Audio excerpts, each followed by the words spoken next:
Hello friend, welcome in Om nursing academy. मैं नील कांटीवाल आपका बहुत बहुत स्वागत करता हूं। आज अपन बात करेंगे, आपके एक टॉपिक है ईसीजी, इलेक्ट्रोकार्डियोग्राफी। उस एग्जाम में बहुत बार क्वेश्चन आया हुआ है। मोस्ट ऑफ बच्चे इसी पे डिस्कस करते हैं कि सर हमको ईसीजी समझ में नहीं आती। तो मैंने आज की क्लास में जो भी अपनी ईसीजी है उसको बहुत ही ज़्यादा इजी बनाने की कोशिश की है। आई होप आपको जो भी ईसीजी मैं बता रहा हूँ वो आपको एकदम सही तरीके से आपके दिमाग में आ जाए कि हाँ, कि ये आज हमने ईसीजी पढ़ी है वो आगे तक अपने को याद रहे। प्लस में ईसीजी में जो भी आपके इवेंट्स है, हर एक इवेंट पे अपन बात करेंगे, कैसे वेव बनती है, क्या इंटरवल होता है, क्या रिदम है, क्या डिसरिदमियाज है, क्या हार्ट ब्लॉक है, हर एक चीज़ पे अपन बात करेंगे। लेकिन क्या है कि जो भी मैंने ईसीजी की ये अभी क्लास ले रहा हूँ ये अपन कुछ पार्ट में बनाएंगे। इसके 4 से 5 पार्ट बनेंगे, तो आपको सभी 5 पार्ट देखेंगे तभी आपको ईसीजी थोड़ी अच्छे से समझ में आएगी। जो भी ये पहला पार्ट है ये है बेसिक। उसके बाद में अपन रेट और रिदम के बारे में बात करेंगे। उसके बाद में अपन डिसरिदमियाज के बारे में बात करेंगे। लास्ट में अपन देखेंगे हार्ट ब्लॉक। और उसके बाद में एक और बनेगा पार्ट, उसमें अपन देखेंगे इसके जो भी मेडिकल मैनेजमेंट है, कौन सी ईसीजी में कौन सा डिसरिदमिया है या कौन सा हार्ट ब्लॉक है, उसमें अपन क्या मैनेजमेंट कर सकते हैं उसके बारे में देखेंगे। ठीक है, अपनी क्लास है हम उसको आगे शुरू करते हैं कि जो भी इंपॉर्टेंट क्वेश्चन सेशन है उसी के आधार पर मैं ये क्लास है बना रहा हूँ, क्योंकि आगे आपको जो भी एग्जाम है वहाँ पे क्वेश्चन सेशन पूछे जाएंगे और उसी में अपन जो भी पूरी थ्योरी है वो अपन वहाँ पे कवर कर लेंगे। चलिए अपनी क्लास हम उसको आगे बढ़ाते हैं।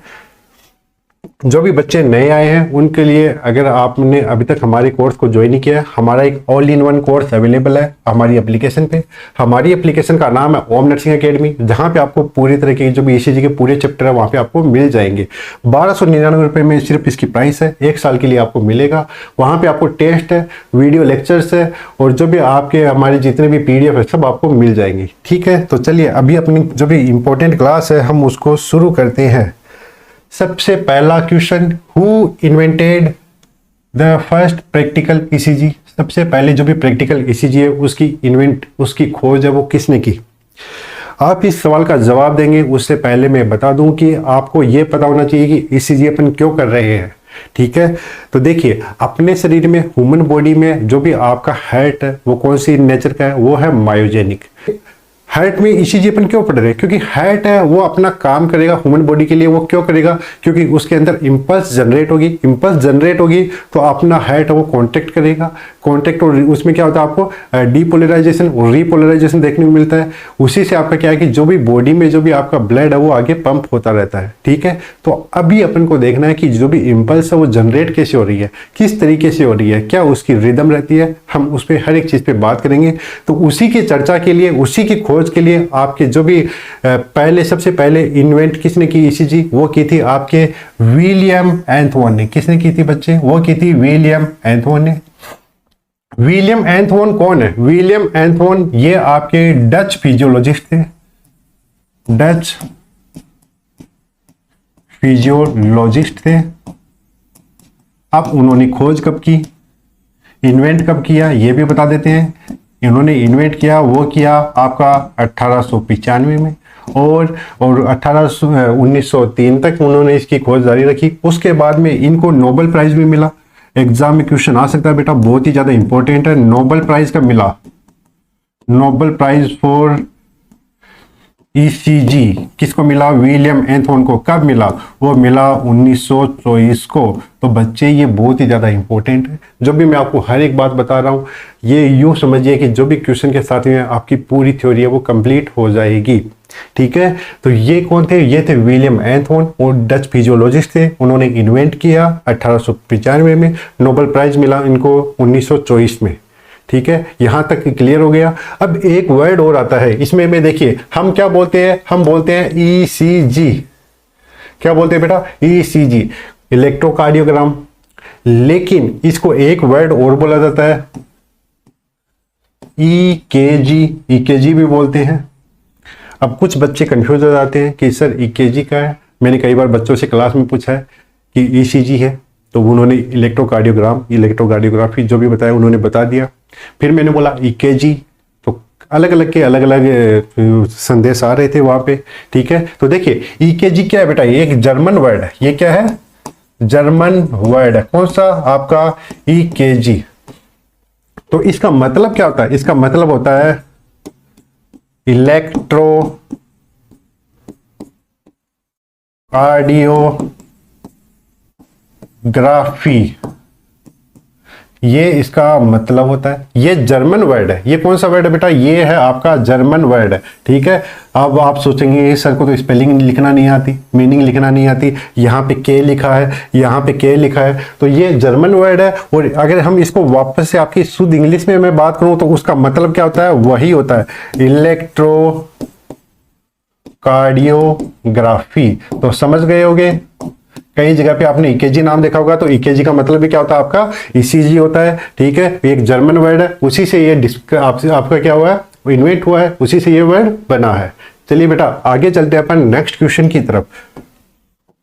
मैं हर क्वेश्चन में आपके जो भी सवाल जवाब है जो भी आपके हैं वो हर एक क्वेश्चन के सही हो जाएंगे। देख लीजिए, ये आपके विलियम एंथवन है, ठीक है। चलिए आगे चलते हैं अपन नेक्स्ट क्वेश्चन की तरफ। नेक्स्ट क्वेश्चन देखिए, ECG machine was based on which of the following technology. जो भी आपके विलियम एंथवन ने जो भी आपकी ईसीजी मशीन बनाई थी वो किस पे बेस्ड थी, कैसे काम करती थी? आपको तो पता होना चाहिए ना ईसीजी मशीन कैसे काम कर रही है, ठीक है। तो बताइए कैसे, किस पे काम कर रही है? Thermo electric effect, photo voltaic effect, या फिर स्ट्रिंग गैल्वेनोमीटर, या फिर ऑसिलोस्कोप। तो बताइए इसका सही जवाब क्या रहेगा? आपको कमेंट करना है, कमेंट कर दीजिए।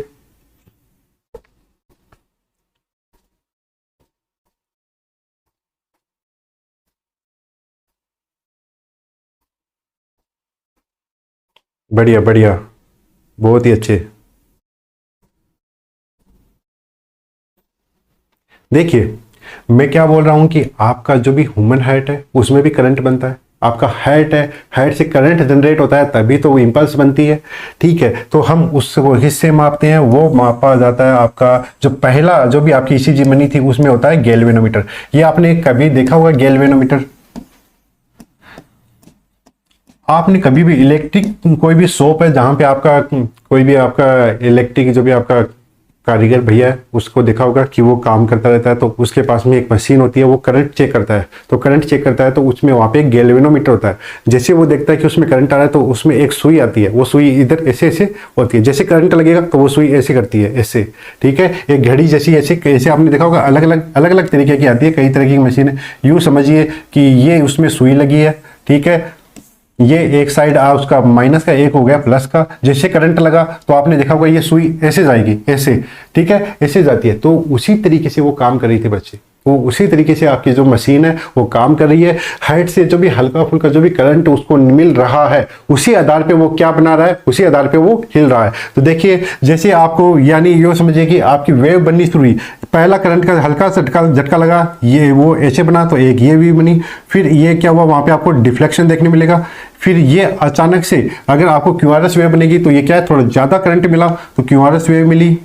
फिर ये ऐसे, ठीक है, PQRST,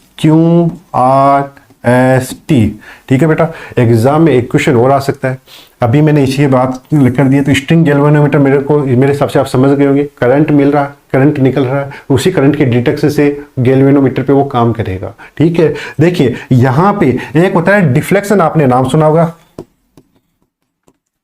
इसको डिफ्लेक्शन मतलब एक वेव बनती है, एक वेव बनती है। वेव पॉजिटिव भी हो सकती है, वेव आपकी नेगेटिव भी हो सकती है। फर्स्ट पॉजिटिव वेव, अब मैं पूछूं कि फर्स्ट पॉजिटिव वेव क्या रहेगी? एग्जाम में क्वेश्चन आया हुआ है बेटा, फर्स्ट पॉजिटिव डिफ्लेक्शन, या फिर मैं क्या बोलूं, और वेव कौन सी होगी? वो होगी आपकी पी वेव। पी वेव क्यों? अब पी वेव को आपने पॉजिटिव वेव क्यों बोला? देखिए बेटा, ये देखिए, ये एक बेस लाइन है, ये एक आपकी क्या है, बेस लाइन है, ठीक है। ये आपकी एक बेस लाइन है। इस बेस लाइन से ऊपर जो भी वेव बनेगी, यूं समझिए ये वेव बेस लाइन से ऊपर आ रही है, तो ये क्या है, ये है आपकी पॉजिटिव डिफ्लेक्शन। इसको अपन क्या बोलेंगे? पॉजिटिव डिफ्लेक्शन या पॉजिटिव वेव बोलेंगे। क्यों? क्योंकि ये आपके बेस लाइन से ऊपर की तरफ जा रही है। अब एग्जाम में क्वेश्चन आ जाए क्या कि first negative deflection, first negative deflection और वेव वो कौन सी होगी बेटा? वो होगी आपकी क्यू वेव। कौन सी होगी? Q wave. देखिए पहली तो ऊपर ये होगी, ये नीचे आ रही है, कौन सी लाइन से नीचे आ रही है, ये क्या है? क्यू वेव, ये आपकी आर वेव, ये क्या आर वेव कौन सी में आएगी, पॉजिटिव में। एस वेव कौन सी में आएगी, नेगेटिव में। टी वेव कौन सी में आ रही है, आपके पॉजिटिव डिफ्लेक्शन में। समझ गए ना, जो भी बेस लाइन से ऊपर आ रही है वो क्या होगी, पॉजिटिव, और बेस लाइन से नीचे आएगी वो होगी आपकी नेगेटिव। ठीक है, एग्जाम में से क्वेश्चन आए हुए हैं बेटा। चलिए चलते हैं हम नेक्स्ट क्वेश्चन की तरफ। नेक्स्ट क्वेश्चन में देखिए, paper which is used in ECG is known as, जो भी आपका पेपर है हम ईसीजी मशीन में काम में लेते हैं वो किस नाम से जाना जाता है, क्योंकि एग्जाम में आप यहीं पे कंफ्यूज हो सकते हो। मैं अभी शुरुआत कर रहा हूँ बेसिक की, एकदम छोटी छोटी बातें, मशीन से रिलेटेड बात कर रहा हूँ, फिर अपन प्रोसीजर पे बात करेंगे कैसे क्या करते हैं, है ना। तो ये चीजें आपको हर एक बात है यहाँ पे आपको 0 से लेके 100 तक हर एक बात से वो समझाई जाएगी। तो बताइए बेटा, ईसीजी के पेपर को हम किस नाम से जानते हैं, कमेंट कर दीजिए जल्दी।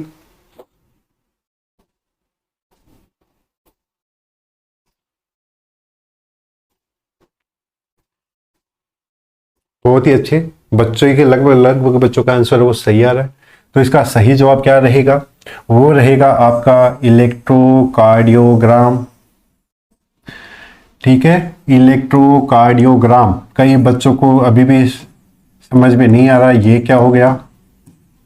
इसको अपन इलेक्ट्रोकार्डियोग्राम पेपर भी बोलते हैं, ग्राम पेपर भी बोलते हैं।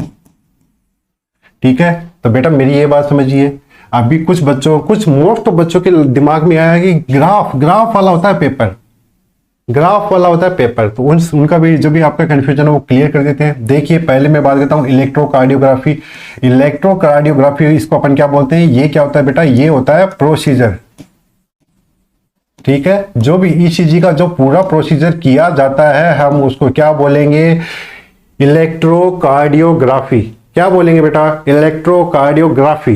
नेक्स्ट में बात करूं इलेक्ट्रोकार्डियोग्राफ, ये क्या है, ये है आपकी ईसीजी मशीन। इसी मशीन को अपन क्या बोलेंगे, ईसीजी मशीन को हम बोलेंगे इलेक्ट्रोकार्डियोग्राफ। क्या बोलेंगे बेटा, इलेक्ट्रोकार्डियोग्राफ।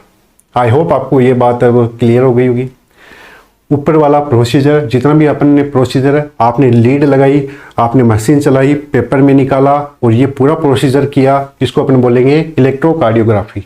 जो मशीन काम में ली जा रही है ईसीजी मशीन, उसको अपन बोलेंगे इलेक्ट्रोकार्डियोग्राफ। जो पेपर उसमें काम में लिया गया, जो आपने पेपर देखा होगा ईसीजी वाला पेपर, वो होता है इलेक्ट्रोकार्डियोग्राफ। ठीक है, अभी यहां पे आपका एक और क्वेश्चन बनता है, इलेक्ट्रोकार्डियोग्राम। इससे क्वेश्चन ये बनता है कि जो भी आपका इलेक्ट्रोकार्डियोग्राम है, जो भी आपका ईसीजी में जो पेपर काम में लेते हैं, उसकी नॉर्मल एवरेज स्पीड है वो क्या होती है, कमेंट कीजिए, मेरे को ये जानना है। एक स्टैंडर्ड पेपर है ईसीजी का, उसकी स्पीड है वो कितनी होती है, तो वो कितनी होगी, ईसीजी जो भी आपका पेपर है, स्टैंडर्ड स्पीड, तो वो कितनी होती है बेटा, वो होती है आपकी 25 mm पर सेकेंड। कितनी होती है बेटा, 25 mm पर सेकेंड। एग्जाम में क्वेश्चन आया हुआ है, कितनी होती है, 25 mm पर सेकेंड। अगर कोई भी पूछे कि ईसीजी की, आपकी ईसीजी की स्टैंडर्ड स्पीड है वो कितनी होती है बेटा, ये एग्जाम का बहुत ही प्यारा इंपॉर्टेंट क्वेश्चन है। तो कोई भी बच्चा इसको हल्के में ना ले। ठीक है, मैंने इसको हल्का सा आपको धुंधला करके दिखा दिया है, मेरे को हाईलाइट करना था लेकिन ये धुंधला ही हो गया। चलिए आगे बढ़ते हैं। आगे मैं आपको ईसीजी का एक पेपर दिखाता हूं। अभी हमने बात की किसकी, इलेक्ट्रोकार्डियोग्राम। ये क्या है बेटा, ये है आपका इलेक्ट्रोकार्डियोग्राम, जिसको आप बोल रहे हो ईसीजी का पेपर। हमेशा इसमें देखिए, इसमें दो चीजें होती है, इसमें आपको दो डायरेक्शन देखने को मिलेगी। एक तो ये डायरेक्शन, एक डायरेक्शन आपको ये देखने को मिलेगी। अगर मैं बात करूं एक्सिस की, तो ये जो अपनी, जो भी आपकी खड़ी आपको दिखाई दे रही है, इसको अपन बोलते हैं वर्टिकल, वर्टिकल, वर्टिकल एक्सिस। और मैं क्या बोलूं, इसको अपन और किस नाम से जानते हैं, इसको अपन ये भी बोल सकते हैं, ये कौन सा एक्सिस है, ये है अपना वाई एक्सिस। ठीक है, अभी वाई एक्सिस है, तो बेटा ये वाई एक्सिस है, ये किसको डिनोट करेगा? वाई एक्सिस अपन ये वर्टिकल लाइन क्यों बना रहे हैं? ये इसमें अपन किसको देखते हैं? इसमें अपन देखते हैं आपके करंट को, ठीक है, आपके एम्पलीट्यूड को। इसमें क्या देखते हैं? इसमें आपका देखा जाता है एम्पलीट्यूड, और मैं क्या बोल सकता हूं, वोल्टेज, जिसमें आप किसको देखते हो? करंट को। वो कौन सी डायरेक्शन में होगा? वर्टिकल एक्सिस में, वाई एक्सिस में, ठीक है। चलिए अभी मैंने उसकी बात कर ली, अभी मैं आता हूं आपका जो ये प्लेन बनाया है उसको अपन बोलते हैं आपका हॉरिजॉन्टल। जो ये क्या हो गया? हॉरिजॉन्टल प्लेन या डायरेक्शन। अगर मैं बात करूं इसके एक्सिस की, तो ये कौन सा एक्सिस है बेटा? ये कौन सा एक्सिस है? ये है आपका अक्स एक्सिस। ये कौन सा है? अक्स एक्सिस, समझ गए। और इसमें अपन किसको डिनोट करते हैं? किसको डिनोट करेंगे? इसमें अपन डिनोट करेंगे आपके टाइम को। किसको डिनोट करेंगे? टाइम को, ठीक है। हॉरिजॉन्टल प्लेन इस साइड में जा रहा है, अक्स एक्सिस है, टाइम को डिनोट करेंगे, ड्यूरेशन होता है ना। और ये जो भी आपका वर्टिकल एक्सिस होता है उसमें वो वाई एक्सिस बोल रहे हैं, उसमें एम्पलीट्यूड और वोल्टेज है, उसको डिनोट करेंगे। इतनी बात समझ में आ गई। चलिए ये तो मैंने आपको बता दिया। अब मैं यहां से आपका एक बॉक्स निकाल लूंगा। इसमें आपको ये बॉक्स दिखाई दे रहे हैं। इसमें आपको दो तरीके के बॉक्स दिखाई देते हैं बेटा। एक होता है लार्ज बॉक्स और एक होता है स्मॉल बॉक्स। एक होता है आपका लार्ज बॉक्स, एक होता है आपका स्मॉल बॉक्स। तो ये मैं एक उठा रहा हूं। ये क्या है बेटा? ये मैंने एक इधर ले लिया। ये क्या है? ये है आपका लार्ज बॉक्स। ये मैंने एक ले लिया। आप इसको यूं समझिए कि मैं आपको इनको क्या करके दिखा रहा हूं? जूम करके दिखा रहा हूं। स्मॉल बॉक्स, ये एक बॉक्स लिया। इसी के अंदर आपको क्या देखने को मिलेंगे? इस साइड में 5 और इस साइड में 5 आपको क्या देखने को मिलेंगे? स्मॉल बॉक्स दिखाई देंगे। देखिए इस तरीके से।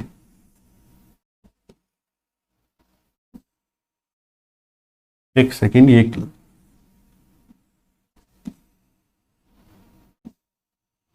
ठीक है।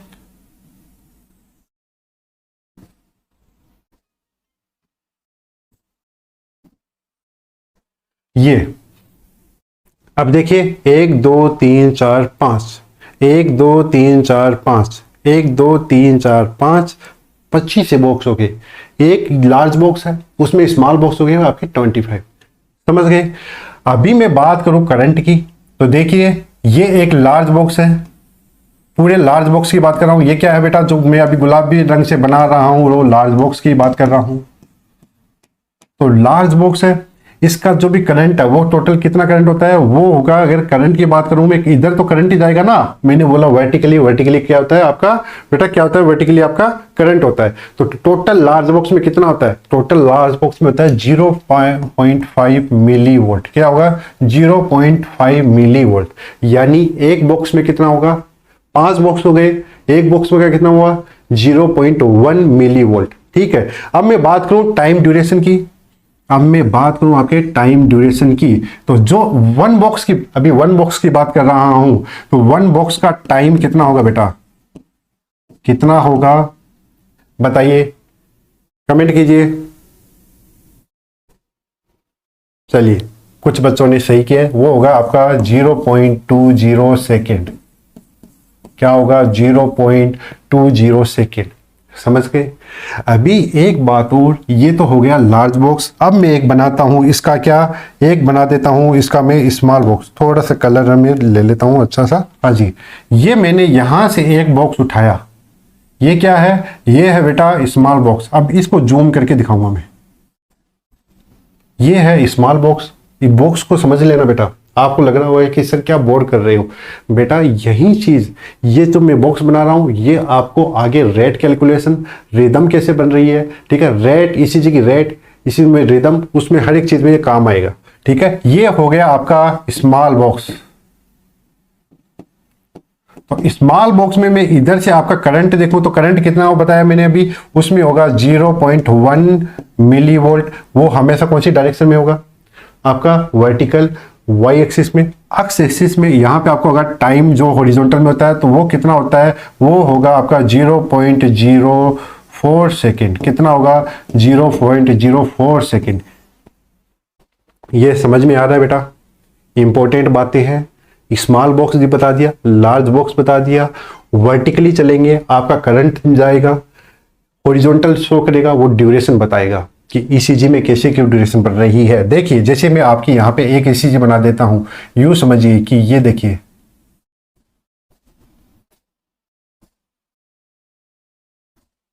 यूं समझिए कि मैंने ये आपकी एक ईसीजी बनाई, ठीक है। अभी इधर से ऊपर की तरफ जाएगा वो करंट बताएगा, इधर से इधर जाएगा वो टाइम बताएगा कि कितने टाइम में कितनी एक रिदम बनी, कितना करंट लगा। समझ गए? चलिए आगे और डिटेल में बताऊंगा। ये अभी मैं आपको थोड़ा कच्चा कच्चा बता रहा हूं कि आपको दिमाग में थोड़ी थोड़ी बातें वो आए। चलिए नेक्स्ट चलते हैं। एक बार इसको मैं साफ वैसे दिखा देता हूं इसका ओरिजिनल क्या है। ये देखिए ऊपर की तरफ जा रहे हैं, एम्पलीट्यूड दिखा रहा है, इधर की तरफ जा रहे हैं आपका टाइम दिखा रहा है। ये एक आपका क्या हो गया, लार्ज बॉक्स हो गया, ठीक है। यहां से निकाला वो लार्ज बॉक्स का टोटल टाइम जो भी आपका वोल्टेज कितना था 0.5 मिली वोल्ट, टोटल टाइम कितना था 0.2 सेकेंड।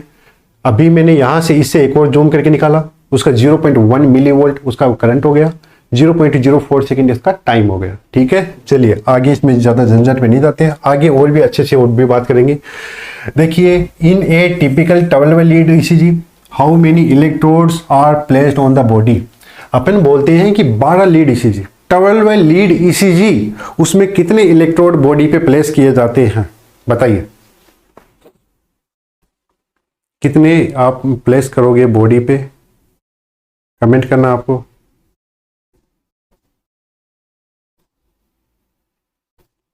अच्छा 12 कुछ बच्चे 12 कर रहे हैं। तो बेटा हम बॉडी पे कितने इलेक्ट्रोड लगाते हैं? हम बॉडी पे लगाते हैं अपने 10 इलेक्ट्रोड। कितने लगाते हैं बेटा? 10 इलेक्ट्रोड है वो लगाते हैं, ठीक है। अब देखिए 12 लीड है, अपन 10 इलेक्ट्रोड लगाते हैं। तो 10 इलेक्ट्रोड किस तरीके से लगाते हैं? 6 अपने क्या हो गई, 6 जो भी आपकी हो गई चेस्ट लीड, चेस्ट लीड हो गई कितने आपके 6, और 4 क्या हो गई, 4 हो गई आपकी आर्म लीड जिसको आप इलेक्ट्रोड बोल रहे हो। तो टोटल कितने हो गए 6 4 10, कितने हो गए 10 इलेक्ट्रोड हो गए। ये बात सबको समझ में आई? अब आपके दिमाग में एक क्वेश्चन बनता है, सर हम 10 लगा रहे हैं, आप 12 क्यों बोल रहे हो? नहीं आया क्या कि हम इसको 12 लीड क्यों बोल रहे हैं? अपन तो काम 10 में ले रहे हैं, बाकी के 2 का क्या मतलब है? अभी बाकी के 2 का मतलब अपन देखते हैं बेटा। ये क्वेश्चन जो मैंने अभी बनाया है इसमें देखिए, थोड़ा सा इसको डार्क कर लेता हूं। देखिए if we place only 10 electrode, अगर हम सिर्फ 10 इलेक्ट्रोड लगाते हैं ईसीजी में तो हम इसको 12 लीड क्यों बोलते हैं? क्वेश्चन तो आत्म के दिमाग में बना होगा कभी, उसको भी क्लियर कर देते हैं। तो देखिए अपन इलेक्ट्रोड प्लेस करते हैं कितने आपके 10, और आपकी कहलाती क्या है वो ईसीजी? वो ईसीजी कहलाती है आपकी 12 लीड। अब 12 लीड किस हिसाब से, उस पर भी अपन बात करते हैं। तो देखिए 6 लीड आपकी होगी, पहले 6 लीड की बात करता हूं मैं। 6 लीड हो गई, वो हो गई आपकी चेस्ट की लीड। आप बोलोगे हाँ जी चेस्ट की लीड हो गई 6। अब आपके दिमाग में क्वेश्चन आया, अब आगे क्या बताएंगे कि 6 तो हो गई, अब 4 आपने दो हाथ पे लगाई, 2 पैर पे लगाई, कितनी हो गई 10, ठीक है। अब 10 से कैसे होगी, 10 से कैसे होगी? अब मैं बोलूंगा कि अगर यहां पे मैं जो भी आपकी 10 जो भी आपकी 4 काउंट कर रहे हो उसको मैं बोलूंगा 6 लीड होगी। 6 लीड वो क्या हो गई, वो हो गई बेटा आपकी 4 लिम्ब से बनेगी। 6 लीड बाई 4 लिम्स। आप बोलोगे कि सर ये क्या मजाक कर रहे हो, 4 जो भी आर्म है उससे 6 लीड है वो कैसे बना रहे हो? तो बनाएंगे, ठीक है। तो उसमें होती है बेटा कौन कौन सी होती है, उसमें देखिए एक होती है आपकी लीड 1 2 एंड 3, इसको अपन क्या बोलते हैं आपकी स्टैंडर्ड, क्या बोलते हैं स्टैंडर्ड लीड, ठीक है। और ये क्या होती है बेटा, ये होती है आपकी बाइपोलर। ये क्या होती है, बाइपोलर होती है, ये बाइपोलर लीड इनको बोलते हैं। बताता हूं आपको, कुछ बच्चों के कंफ्यूजन होगा अभी भी, ठीक है। एक लीड होती है, एक तो ये लीड हो गई, ठीक है, और एक लीड आपकी होती है, कलर थोड़ा सा चेंज कर लेता हूं, एक लीड होती है आपकी AVR, ठीक है, AVR, ठीक है, ये आर यहाँ पे स्मॉल नहीं, ये लार्ज होगा, ठीक है, AVL, और एक होगा आपका AVF, ये हो गया। तो टोटल कितनी हो गई आपकी, हो गई 6। ये किससे बन रही है बेटा, ये बन रही है आपकी एक्सट्रीमिटीज से।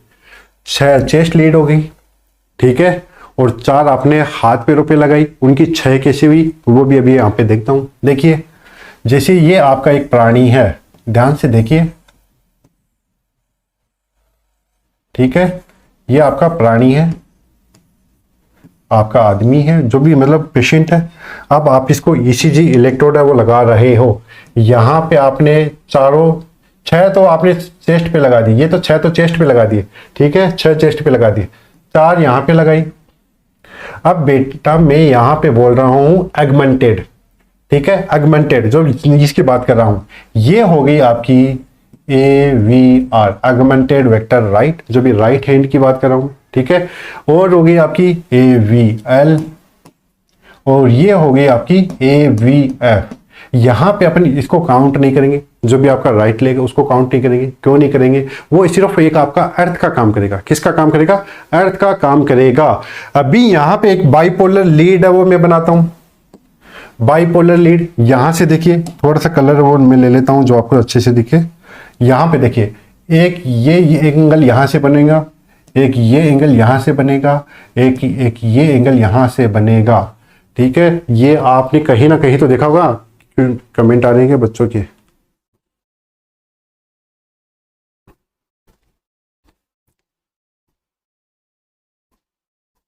सर समझ में नहीं आया ये क्या हो गया।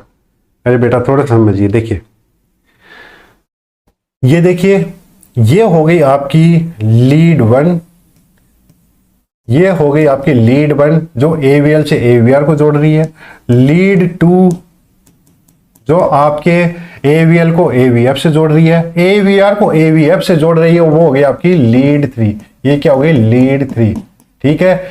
AVL, AVR, AVF कितने हो गए, 3। लीड 1, लीड 2, लीड 3, ये कितने हो गए, 3 3 दूनी 6, 6 हो गई आपकी चेस्ट लीड। टोटल कितनी हो गई आपकी, 12 लीड। ये जो मैंने अभी आपको बना के दिखाया है, इसको अपन क्या बोलते हैं, nth वन ट्राइंगल भी बोलते हैं। क्या बोलते हैं बेटा, nth वन ट्राइंगल भी बोलते हैं। मैं उसको आपको ऊपर से समझा रहा हूँ कि आपको अच्छे से समझ में आ जाए, ठीक है। दिमाग में इतनी जो आपको एग्जाम के हिसाब से चाहिए उतनी डाल रहा हूँ, ज़्यादा गहराई में नहीं लेके जा रहा। बेटा इतनी चीज़ें समझ लेना।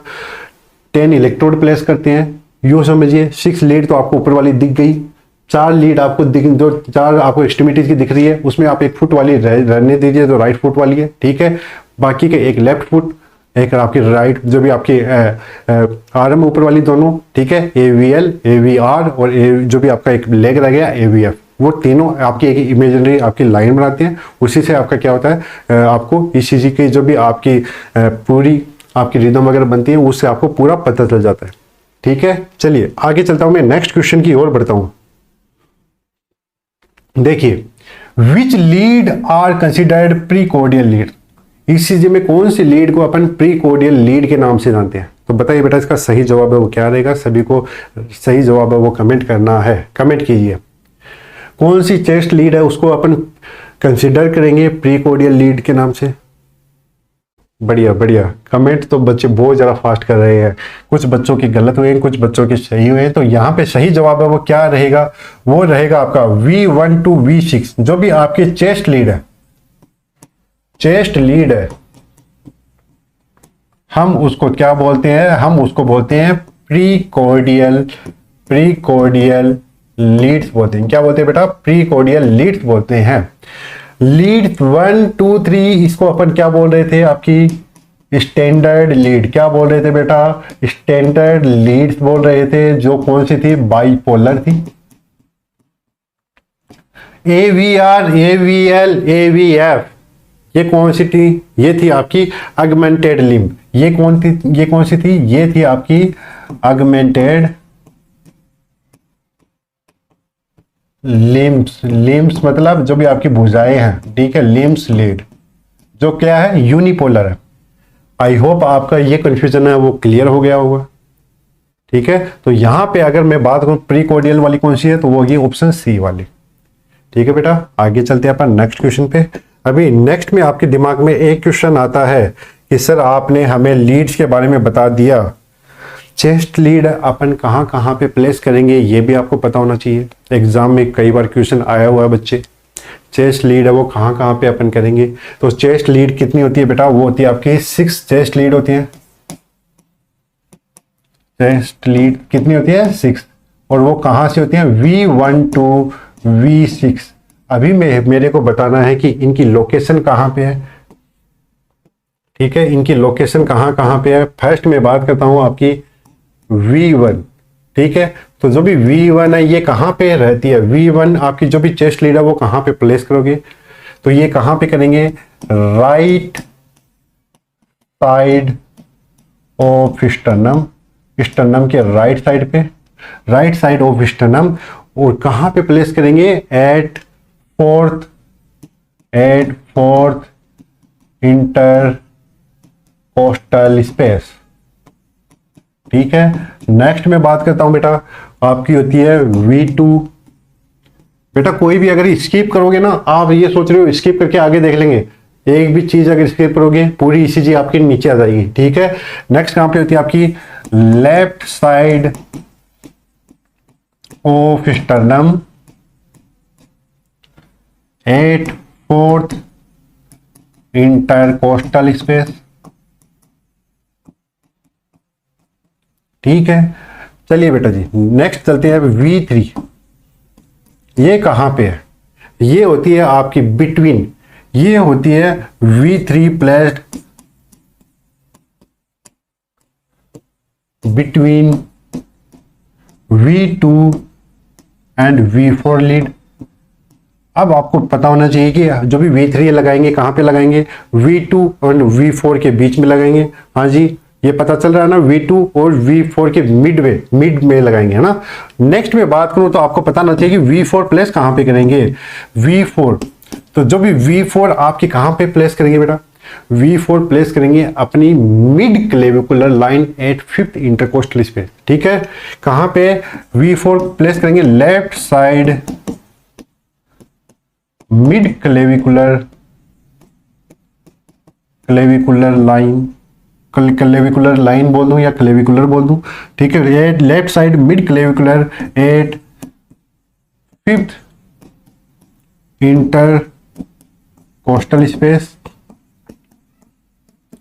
ठीक है जी, नेक्स्ट में चलता हूं, आपकी कौन सी रह गई, आपकी V5 है। तो V5 कहां पे प्लेस करेंगे, V5 प्लेस एट आपकी एंटीरियर एक्सिलरी लाइन पे। कहां पे, at anterior axillary line at 5th intercostal space. ठीक है जी, चलिए नेक्स्ट में बात करता हूं 6 पे, V6। तो ये आपकी लास्ट जो भी आपकी छठे नंबर की जो भी आपकी चेस्ट लीड है ये कहां पे करेंगे, V6 place at mid axillary. यहां पे एक्सिलरी लिख रहा हूं, यहां पे मिड क्लेविकुलर है, ये क्लेविकुलर इसके बीच में, एक्सिला यहां इसके बीच में। ठीक है, तो छठी यहां पे होगी 5th इंटरकोस्टल स्पेस में। और जो भी आपकी जो 4th वाली है ये लेफ्ट साइड पे है, कहां पे आपके, यहां पे। ठीक है, और ये लेफ्ट साइड पे है ना, ये सभी लेफ्ट साइड पे है, ये भी लेफ्ट पे है, ये भी लेफ्ट पे है। V6 place at left mid axillary line at 5th intercostal space. I hope आपको पता चल गया होगा कि जो भी अपन ECG लीड है वो कहां पे प्लेस करते हैं, V1 V2 V3 V4 V5 V6। ठीक है, चलिए अभी आपको डायग्राम पे बता देता हूं मैं, डायग्राम पे कहां पे प्लेस करते हैं। तो बेटा देखिए, ये देखिए मैंने बोला V1 कहां पे, fourth intercostal space at right side of sternum, ये V2 हो गई। Fourth intercostal space at left side of sternum, ये मैंने बोला V3 कहां पे होती है बेटा, मिड वे, बीच में। कहां पे, किसके बीच में, V2 और V4 के बीच में, ठीक है। तो V4 कहां पे है, एट मिड, ये हो गई mid axillary, sorry mid clavicular line, ये मिड क्लेविकुलर लाइन है बेटा, mid clavicular line at fifth intercostal space. फिर मैं बात करता हूं V5 की, कहां पे है, एंटीरियर एक्सिलरी लाइन, ये कौन सी है बेटा, ये है आपकी एंटीरियर एक्सिलरी लाइन, वो कौन सा स्पेस है, at fifth intercostal space. Next मैं बात करता हूं ये यहां पे, ये कौन सी है, मिड एक्सिलरी लाइन, यहां पे कौन सी है, ये है आपकी V6, कौन से स्पेस पे, आपके फिफ्थ इंटरकोस्टल स्पेस पे। आई होप आपको ईसीजी की लीड कहां पे प्लेस करते हैं आपको समझ में आ गया होगा। बाकी की मैंने बताया कि बाकी की आपके 4 इलेक्ट्रोड है, 2 तो आपके आर्म पे हो गए, 2 हो गए आपके कहां पे, फुट पे। जो ये रेड ब्लैक वाला दिख रहा है, ये किसका काम कर रहा है, ये आपके अर्थिंग का काम कर रहा है, ठीक है। जो ट्रायंगल बनेगा वो इसके और इसके बीच में ऐसे बनता है, ठीक है। ये यहाँ पे क्या हो गया, यहाँ पे आपका AVL हो गया, यहाँ पे AVF हो गया, ये आप पे वो रिप्लेस उसमें हो रहा है, ठीक है। और ये क्या हो गया, AVF, ठीक है। इसी तरीके से आपको देखने को मिलेगा। आई होप आपको समझ में आ गया होगा। चलिए आगे चलता हूं, मैं नेक्स्ट क्वेश्चन की ओर बढ़ता हूं। अभी आपके सामने क्वेश्चन आ गया है कि कौन सी lead, which lead is most commonly used to analyse rhythm and heart rate of ECG। ECG के अंदर हम देखिए हार्ट रेट, हार्ट की रिदम, तो जो भी आपकी रिदम बन रही है ECG में, जो रेट बन रही है, उसके लिए बेस्ट आपकी कौन सी लीड बताएगी। आपने पेपर देखा होगा, उसमें lead 1, lead 2, lead 3, lead 4, lead 5, lead 6, AVR, AVL, AVF सब के बारे में बताते हैं, ठीक है। तो आप कौन सी पे पढ़ेंगे कि आपको कौन सा ऐसा लगेगा कि हाँ ये वाली लीड है, इसमें आपको अच्छे से पता चल सकता है, तो वो कौन सी होती है, वो मोस्ट कॉमन अपन काम में लेते हैं, वो होती है आपकी लीड 2। लीड 2 यहाँ पे आपको क्या है कि यहाँ पे आपको अच्छे से पता चल जाएगा कि यहाँ पे आपकी कौन सी रिदम में कौन सी रेट है, क्योंकि वहाँ पे आपको विजिबली अच्छे से P वेव दिखती है, आपको QRS कॉम्प्लेक्स अच्छे से दिखता है, और जो भी आपकी T वेव है वो भी अच्छे से दिखती है। आप वहाँ पे इंटरवल है, वहाँ पे ST सेगमेंट वगैरह है, जो भी आप उसको अच्छे से क्लियर से समझ सकते हो। वो सबसे अच्छी यहाँ पे कौन सी वेव कौन सी लीड बताती है, वो बताइए आपको लीड 2, ठीक है। चलिए नेक्स्ट क्वेश्चन की ओर बढ़ता हूं बेटा। बहुत ही अच्छा क्वेश्चन है, सबसे इजी क्वेश्चन है, मेरे हिसाब से कोई भी बच्चा इसको गलत नहीं करेगा। वेयर इज ऐसे नोड लोकेटेड। अब कुछ बच्चे सोच रहे हैं कि सर ये क्वेश्चन लेने की जरूरत कहां पे पड़ गई, बच्चे शुरुआत तो यही करेंगे, इंपल्स जनरेट यहीं से करेंगे। तो बताइए ऐसे नोड कहां पे होता है। मैं अभी यहाँ पे कमेंट नहीं पढ़ूंगा, मेरे हिसाब से सभी बच्चों को पता है। तो कौन सा है, राइट एट्रियम बेटा। ऐसे नोड, इसको अपन किस नाम से जानते हैं, ऐसे नोड, इसको अपन बोलते हैं cyano atrial node. Cyano atrial node, इसको हम किस नाम से भी जानते हैं, हम इसको जानते हैं pacemaker of heart, pacemaker of heart.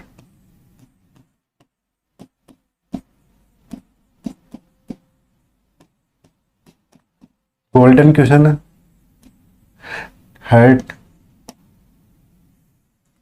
क्या बोला जाता था कि आपका हार्ट है, इंपल्स करंट प्रोड्यूस करता है, कहां से करता है, ऐसे नोड से करता है। लेविस थॉमस ने बोला था कि इसे अपन क्या बोलते हैं, पेस मेकर ऑफ हार्ट, क्योंकि यहां से क्या होता है, करंट जनरेट होता है, इंपल्स यहीं से शुरुआत होती है, कहां से, ऐसे नोड से। तो इसको अपन क्या बोलते हैं, natural pacemaker of the heart. अब एग्जाम में क्वेश्चन आ जाता है कई बार, क्या लोकेशन, भाई बताइए ऐसे नोड की लोकेशन कहां पे है। तो कहां पे है बेटा, वो है आपकी posterior wall of atrium and near opening of superior vena cava. Superior vena cava की ओपनिंग है उसके पास में, और पीछे की साइड में पोस्टीरियर वॉल ऑफ कौन सा, राइट एट्रियम। यहाँ पे मैं राइट एट्रियम लिख देता हूँ, कुछ बच्चे जो ना समझ है वो लेफ्ट भी समझ आएंगे, इसीलिए मैं राइट एट्रियम लिख रहा हूँ ना। राइट एट्रियम में पाया जाता है, कहाँ पे पाया जाता है, आपका सुपीरियर वेना केवा की जो भी ओपनिंग है उसी के पास में पाया जाता है। आई होप आपको ऐसे नोड के बारे में सब क्लियर हो गया होगा। अभी देखिए मैं थोड़ा सा इसके बारे में और बताता, तो थोड़ा डायग्राम बना के बता देता हूँ कि आप बच्चे हैं वो कंफ्यूजन हो जाए। बच्चे मन के सच्चे जल्दी इधर उधर से भटक जाते हैं।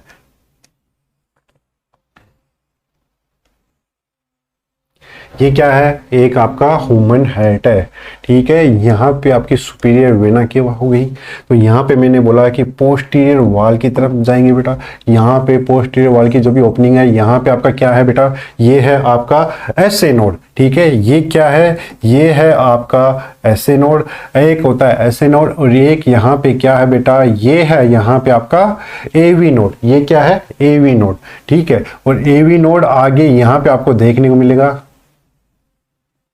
ऐसे, ये एवी नोड हो गया, ठीक है। अब ये हो गया आगे बंडल ऑफ हिंज, और बंडल ऑफ हिंज आगे जाके दो ब्रांच में डिवाइड हो जाएगा।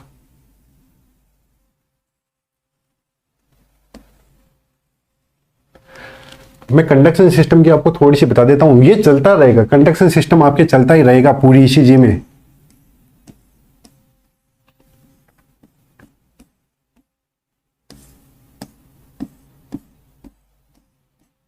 देखिए समझ तो गए होंगे आप मैं कहना क्या चाहता हूं। देखिए बेटा, ये है आपका ऐसे नोड।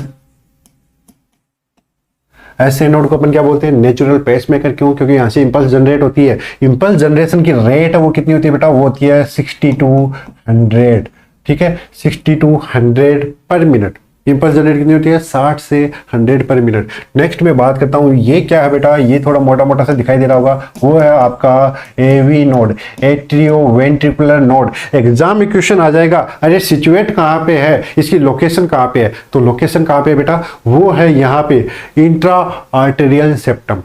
कहाँ पे, इंट्रा आर्टेरियल सेप्टम में, ठीक है। यहाँ पे लोकेशन में लिख रहा हूं, इंट्रा आर्टेरियल सेप्टम, ठीक है। अभी नीचे आते हैं, अरे नीचे आते हैं, ये क्या है बेटा, ये है आपका बंडल ऑफ हिज।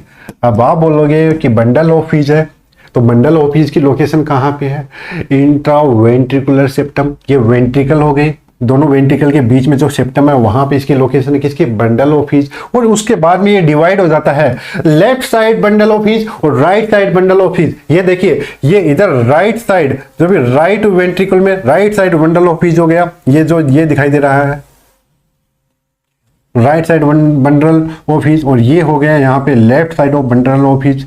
दिखाई दे रहा है कि नहीं दे रहा, हाँ जी दे रहा है। अभी यहाँ पे आपको कुछ फाइबर दिखाई दे रहे होंगे, जो ये आपको ये तंतुनुमा संरचना दिखाई दे रही है, ये निकली हुई दिखाई दे रही है बेटा, दिखाई दे रही है ना, ये है पुरकिंजे फाइबर। ये क्या है बेटा, इसको मैं बोलता हूं आपके, क्या बोलूंगा, पुरकिंजे फाइबर। क्या बोलूंगा, पुरकिंजे फाइबर। हर एक चीज आगे डिटेल में आती जाएगी, लेकिन आपको ये समझना है कि हार्ट में जो भी आपका थोड़ा, हाँ ये कलर ठीक है। देखिए हार्ट में आपका जो भी इंपल्स जनरेट होती है वो कहाँ से होती है, वो होती है आपके ऐसे नोड से होती है। वो कहाँ पे जाएगी बेटा, वो पूरे एट्रियम में आएगी, एट्रियम में जाके एट्रियम को कॉन्ट्रैक्ट करवाएगी। कॉन्ट्रैक्ट हो गया आपका एट्रियल, ठीक है। तो फिर उसके बाद में जो इंपल्स आती है आपके कहाँ पे, एवी नोड पे रहती है, जब तक कि आपका हार्ट पूरी जो भी आपका एट्रियम है, दोनों एट्रियम है वो अच्छे तरीके से कॉन्टैक्ट ना हो जाए, ब्लड आपका वेंट्रिकल में ना चला जाए, ठीक है। उसके बाद में आपकी इंपल्स आपके एवी नोड से जाके कहाँ पे जाती है, आपके बंडल ऑफ हिंज पे जाके फिर वो राइट बंडल और लेफ्ट बंडल ऑफ हिंज पे चली जाएगी। कौन सी इंपल्स की बात कर रहा हूँ, जो ये कलर आ रहा है ये इंपल्स जा रहा है, ठीक है। और उसके बाद में ये जो भी इंपल्स है वो डिवाइड हो जाती है, वो पुरकिंजे फाइबर में जाके पूरे वेंट्रिकल में फैल जाती है, और आपका वेंट्रिकल भी क्या हो जाएगा, फिर कॉन्ट्रैक्ट हो जाएगा। ये प्रोसेस है किसकी, हार्ट के कंडक्शन सिस्टम की। आई होप आपको ये बातें है वो समझ में आई होगी। आगे भी ये बातें चलती रहेंगी बेटा, मेरे को बार बार में बतानी पड़ेगी। ठीक है। तो मैंने आपको बता दिया ऐसे नोड नेचुरल पेसमेकर कहाँ पे पाया जाता है, posterior wall of right atrium near opening of superior vena cava. और आपको इसे एग्जाम में भी क्वेश्चन आया किससे, एवी नोड से। एवी नोड कहाँ पे पाया जाता है, इंट्रा आर्टेरियल सेप्टम में, और कहाँ पे, नियर कोरोनरी साइनस है उसके पास में भी पाया जाता है इसकी लोकेशन। ठीक है, समझ गए होंगे। चलिए चलता हूं मैं अपने नेक्स्ट क्वेश्चन की ओर। नेक्स्ट क्वेश्चन पे देखिए बेटा, क्वेश्चन से समझने से पहले वही डायग्राम जो मैंने अभी आपको बताया है देख सकते हो। SA node, AV node, bundle of His, ये लेफ्ट बंडल ऑफ हीज और ये हो गया आपका राइट बंडल ऑफ हीज। ये आपके पूरी किंजे फाइबर है यहाँ पे दिखाई दे रहे हैं। ठीक है, समझ गए। चलिए नेक्स्ट क्वेश्चन की ओर बढ़ता हूं मैं। हाँ जी, एक नॉर्मल ईसीजी की रिदम क्या होती है वो भी मैं आपको बता देता हूँ, है ना, इंपॉर्टेंट है, आपको पता होना चाहिए कि नॉर्मल ईसीजी में आपको क्या देखने मिलता है बेटा। नॉर्मल ईसीजी, ये आपकी नॉर्मल ईसीजी है, ये होगी पी वेव, ये होगी क्यू वेव, ये होगी आर वेव, ये होगी आपकी एस वेव और ये होगी आपकी T wave. P wave, Q, R, S, T. अब पी वेव, अभी वही बात पे आ जाते हैं। अभी मैंने आपका बनाया था ह्यूमन हेड, ठीक है, यहां पे आपका था SA node, SA node, intra-atrial AV node, bundle of His, left bundle of His, right bundle of His, Purkinje fibre. ठीक है, अभी देखिए ऐसे नोड कैसे पीवे बनेगी उसकी मैं बात करता हूं। जैसे यहां से करंट बना, करंट वो जनरेट हुआ, करंट जनरेट हुआ, कहां से जनरेट हुआ बेटा, ऐसे नोड से। ऐसे नोड से करंट जनरेट हुआ, जनरेट होते हैं यहां पे करंट, जैसे यूं समझिए कि ये करंट जनरेट हुआ, जैसे आपकी हेड कॉन्टेक्ट हुआ, ये होगी आपकी सॉरी यहां तक लेना चाहिए मेरे को, ये हो गई आपकी पी वेव, हेड कॉन्टेक्ट हो गया, वो होगी पी वेव। अभी जो भी आपका फिर क्या होता है, जो भी आपका करंट आता है एवी नोड पे, करंट एवी नोड पे आया, फिर यहां पे आपको देखने को मिलेगा ये वाला पोज। क्यों, क्योंकि करंट आपका कहां पे है, एवी नोड पे, और वहां पे हल्का सा पोज देखने को मिलता है कि जो भी आपका करंट है वो एवी नोड से आगे की तरफ बढ़ेगा तंतु पे। तो ये हल्का सा क्या देखने को मिला आपको, ये गैप देखने को मिला। ठीक है, जिसको अपन क्या बोलते हैं, जो भी आपका पीआर इंटरवल होता है। ठीक है, चलिए नेक्स्ट, उसके बाद में क्या होता है, या जो भी आपकी वेव वो सडन जाती है किसमें, वेंट्रिकुलर में जाती है बेटा। वेंट्रिकुलर में गई, अरे वेंट्रिकुलर में जाते ही वो अचानक से उसमें आप वो करंट वो ज्यादा देखने मिला, तो वेंट्रिकुलर में गई, जाते ही आपको क्या देखने मिला, P Q R S complex देखने मिला, P Q R S complex देखने को मिला। समझ गए, करंट फैल गया। अब क्या हुआ, ये तो कॉन्ट्रैक्ट हो गया। अब कॉन्ट्रैक्ट होने के बाद में रिलैक्स भी होता है।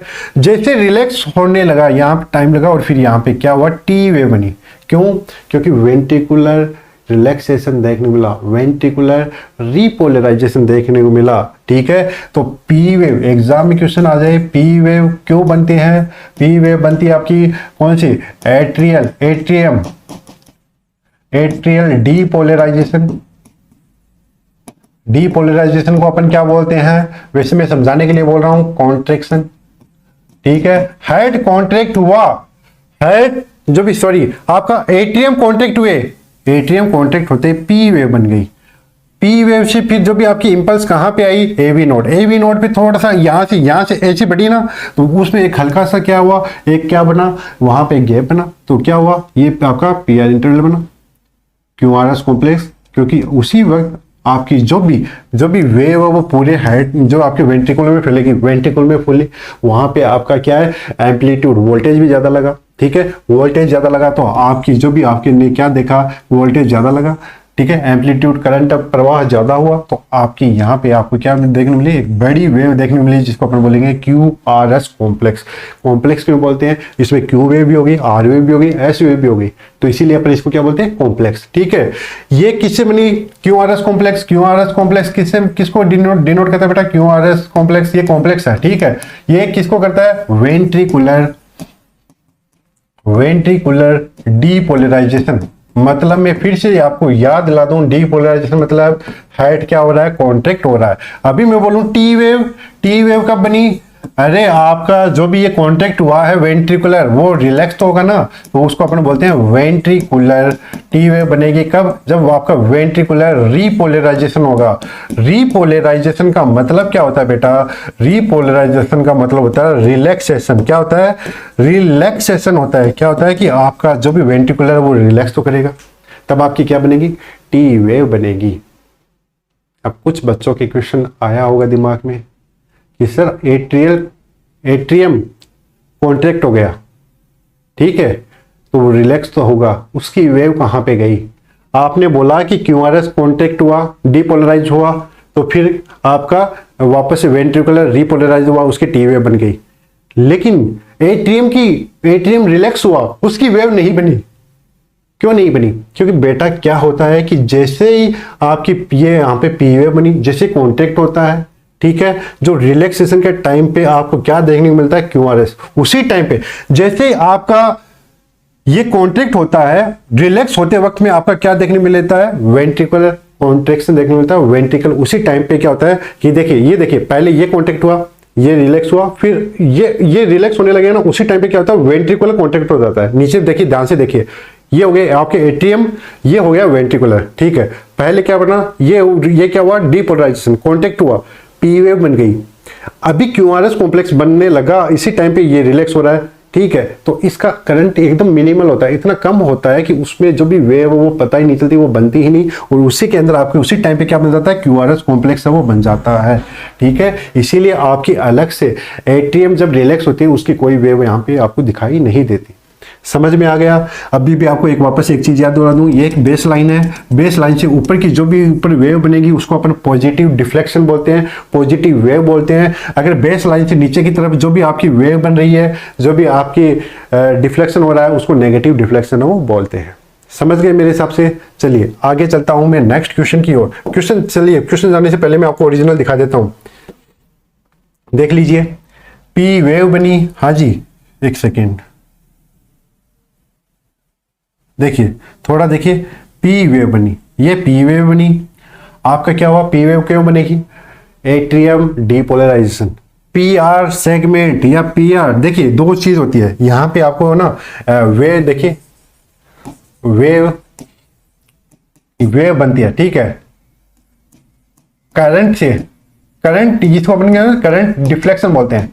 मतलब करंट मिला, करंट से क्या बनी? एक दिशाई बनी, उसको अपन बोलते हैं वेव। एक होता है आपका इंटरवेल, ठीक है।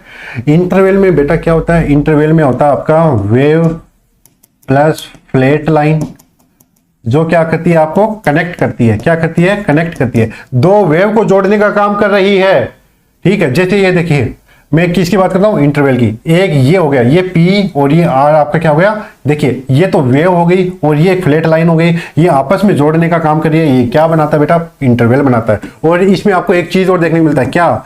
सेगमेंट देखने को मिलता है। तो सेगमेंट क्या होता है? सेगमेंट हमेशा ईसीजी के अंदर जो भी आपको फ्लैट लाइन देखने को मिल रही है, अरे ईसीजी के अंदर जो भी फ्लैट लाइन देखने को मिल रही है, ये flat line P R segment हो गया, एक ये फ्लैट लाइन ये एस टी सेगमेंट हो गया, ठीक है। तो ये क्या होती है? ये आपकी फ्लैट लाइन होती है। ये क्या होती है? फ्लैट लाइन होती है, जो आपको वेव कॉम्प्लेक्स के बीच में देखने को मिलता है, वो क्या होता है? आपकी सेगमेंट होता है। तो वेव समझ गए। एक करंट से आपको एक डिफ्लेक्शन देखने को मिलता है, जो पॉजिटिव भी हो सकता है, ऊपर की तरफ जाता है, नेगेटिव हो सकता है, नीचे की तरफ आता है। इंटरवल क्या होता है बेटा? वेव प्लस में जो भी आपके फ्लैट लाइन है, जो आपस में कनेक्ट करती है, जोड़ने का काम करती है, वेव और फ्लैट लाइन, इनको ये जो आपस में जोड़ रही है, इंटरवल बना दिया। सेगमेंट सिर्फ एक फ्लैट लाइन जो वेव को जोड़ने का काम करती है, ठीक है। देखिए, एक ये फ्लैट लाइन हो गई, एक ये फ्लैट लाइन होगी, ठीक है। ये क्या होते हैं? ये होते हैं आपकी सेगमेंट, ठीक है। आगे डिटेल में चलते हैं और भी अच्छी अच्छी बातें करेंगे, आपको जल्दी समझ में आ जाएगा कि मैं कहना क्या चाहता हूं। तो देखिए, नेक्स्ट क्वेश्चन अभी आपके सामने है, बहुत इजी क्वेश्चन है। What does the P wave? अरे पी वेव का मतलब क्या होता है ईसीजी में? अभी बताया था बेटा। पी वेव जैसे आपका सबसे पहले क्या होता है? ऐसे नोड से इंपल्स जनरेट होती है, आपका एट्रियम कॉन्ट्रैक्ट होता है, एट्रियम डीपोलराइजेशन, एट्रियल डीपोलराइजेशन, उससे क्या बनेगा? पी वेव बनेगा। वापस से एक से ज्यादा टाइम नहीं लूंगा, देखिए ठीक है, ये ऐसे नोड है, ऐसे नोड यहां से हो गया, यहां से आपका क्या हुआ, करंट निकला, तो करंट निकले ही एट्रियम आपके क्या हुए, एट्रियम कॉन्टेक्ट हुए। जैसे देखिए, जैसे एट्रियम कॉन्टेक्ट होगा पी वेव बन जाएगी, एट्रियम कॉन्टेक्ट हुआ पी वेव बन गई। समझ गए मेरी बात। फिर उसके बाद में क्या हुआ, आपके यहां पे क्या कॉन्ट्रैक्ट होते हैं, आपके वेंट्रिकुलर कॉन्ट्रैक्ट होते हैं, तो आपका क्यूआरएस कॉम्प्लेक्स बन गया। जैसे आपका वेंट्रिकुलर कॉन्ट्रैक्ट है वो रिलैक्स होगा, वो टी वेव बना देगा। समझ गए। तो देखिए पी वेव किसको डिनोट करता है बेटा, एट्रियल डीपोलराइजेशन। वापस से बता दूं, कुछ बच्चों के दिमाग में नहीं आया होगा, डीपोलराइजेशन होता है बेटा, क्या होता है, कॉन्ट्रैक्शन होता है। क्या होता है बेटा, कॉन्ट्रैक्शन होता है।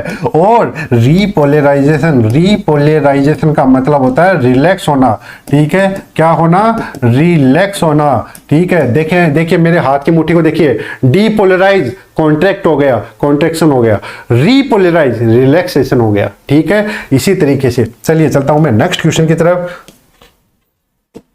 एक डायग्राम आपको फिर से दिखा दूं, P wave, atrial depolarisation, QRS complex, ventricular depolarisation, T wave, ventricular repolarisation, repolarisation मतलब रिलैक्सेशन। अब इससे ज्यादा इजी और क्या बता सकता हूं मैं। चलिए नेक्स्ट क्वेश्चन की ओर बढ़ते हैं बेटा। चलिए नेक्स्ट क्वेश्चन का आप आंसर कीजिए, मैं एक बार पानी पी लेता हूं। What is the typical duration of QRS on ECG. ECG के अंदर आपको जो भी क्यूआरएस वेव है उसका टाइम ड्यूरेशन है वो क्या होगा। तो बताइए बेटा, इसका सही जवाब है वो क्या रहेगा, कमेंट कीजिए।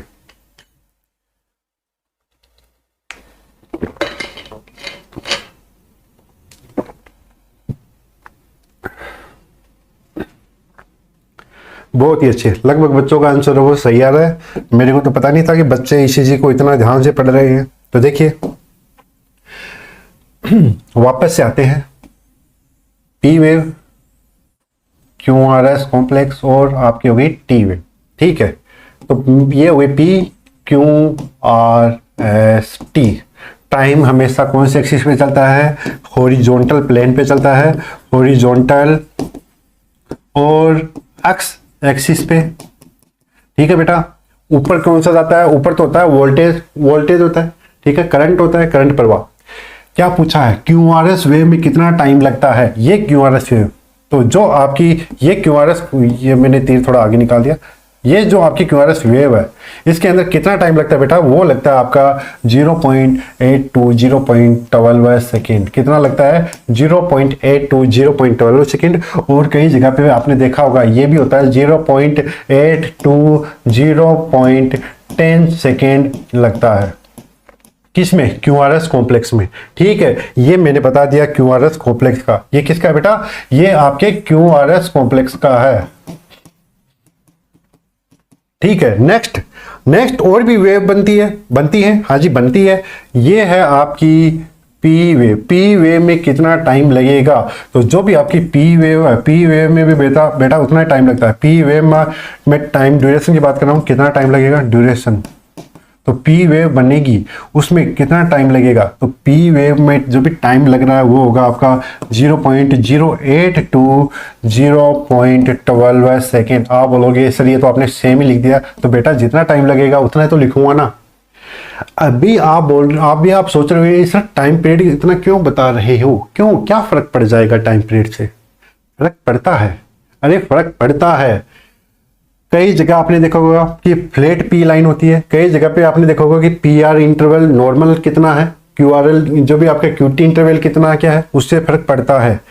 पी पहले वो उससे आगे और भी क्वेश्चन है उसमें अच्छे से बताऊंगा। ठीक है, और देखिए यहाँ पे आपको डिनोट कर लीजिए, पी वेव का टाइम कितना होता है 0.082 0.12 सेकेंड। क्यूआरएस कॉम्प्लेक्स का कितना होता है बेटा 0.82 0.10 सेकेंड। ठीक है, और मोस्ट ऑफ एग्जाम में आपको ये जो भी बुक है इसमें ये भी दे रखा है, और ये भी आपको अलग अलग जो भी इंपॉर्टेंट रेफरेंस वाली बुक है उनकी बता रहा हूँ मैं। ठीक है, उनमें भी आपको ये दे रखा है। ठीक है, एक होती है आपकी, दूसरे कलर से लिख देता हूं मैं, टी वेव। टी वेव का टाइम पीरियड कितना होता है, तो वो होता है 0.12 0.116 सेकेंड। इसमें आपकी कौन सी वेव बनती है बेटा, वो बनती है आपकी टी वेव। कौन सी वेव की बात करता हूँ, इसी वाली वेव की बात कर रहा हूँ, टी वेव की। टाइम पीरियड याद रखना, टाइम पीरियड कम हुआ या टाइम पीरियड ज्यादा हुआ, इसका मतलब टेकिकार्डिया, ब्रेडिकार्डिया, इंटरवल ज़्यादा बढ़ गए, पीआर इंटरवल छोटा हो गया, वोल्फ पार्किंसन सिंड्रोम देखने को मिलता है, पीआर इंटरवल बढ़ गया, हार्ट ब्लॉक देखने को मिलता है, आपका क्यूटी इंटरवल बढ़ गया, प्रोलॉन्ग्ड क्यूटी इंटरवल हाइपोकैल्सीमिया देखने को मिलता है। ठीक है, इसी तरीके से आपको आगे डिटेल में और भी बताऊंगा बेटा। चलिए नेक्स्ट क्वेश्चन की ओर बढ़ता हूं मैं। अभी तो बेटा बेसिक पे बात कर रहा हूं मैं, बेसिक बहुत ज्यादा इंपॉर्टेंट है। आप सोच रहे हो सर इतना टाइम लेके क्यों पढ़ा रहे हो? बेटा बेसिक अगर आपकी नींव ही मजबूत होगी ना, तभी आपके ऊपर की बिल्डिंग है जो भी ऊपर की ईसीजी बनेगी वो मजबूत रहेगी। ठीक है, what is the normal duration of the PR interval in ECG? ECG के अंदर जो भी नॉर्मल पीआर इंटरवल है वो कितना होता है बेटा? बहुत ही ज्यादा इंपॉर्टेंट है। इसी से आपको पता चलेगा कि आपका टाइम ड्यूरेशन अपन क्यों कैलकुलेट करते हैं ईसीजी में, जरूरी है, पता होना चाहिए। एग्जाम में 2 से 3 बार क्वेश्चन आया हुआ है, ध्यान से देखना पीछे के पेपर, आपको ये वाला क्वेश्चन जरूर मिलेगा। पीआर इंटरवल तो बहुत ज्यादा इंपॉर्टेंट है, क्यूटी इंटरवल से भी क्वेश्चन आया हुआ है, और सेगमेंट है, सेगमेंट में तो आपको पता ही है, एसटी सेगमेंट इलेवेशन है ना, क्वेश्चन आया हुआ है ना। चलिए बताइए नॉर्मल ड्यूरेशन कितना होता है इसका, कमेंट कीजिए। बढ़िया बढ़िया,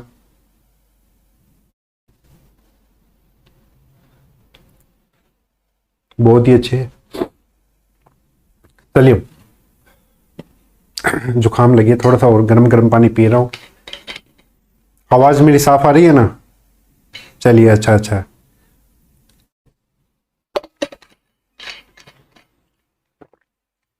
तो देखिए पीआर इंटरवल, तो नॉर्मल पीआर इंटरवल कितना होता है बेटा? वो होता है आपका 0.12 टू 0.20 सेकेंड होता है।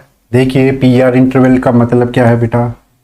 ये हो गई आपकी P wave, Q wave, R wave, S wave, और ये होगी टी वेव। ठीक है, तो जो भी आपका ये टाइम है ये होगी आपकी आर क्यू एस टी, ये होगी आपकी पी वेव। ठीक है, तो इसके बीच का जो भी टाइम पीरियड होता है वो नॉर्मली होता है 0.12 टू 0.20 सेकेंड। कितना होता है बेटा? 0.12 टू 0.20 सेकेंड। क्यों लिख रहा हूं फिर से बता देता हूं। अगर बेटा इससे कम जा रहा है, ठीक है, इससे कम जा रहा है, तो कम जा रहा है तो यानी यूं समझिए कि यहां पे आ रहा है 0.8 सेकेंड आ रहा है। ठीक है, तो यहां पे आपको कैसा क्या देखने मिलेगा पीआर इंटरवल?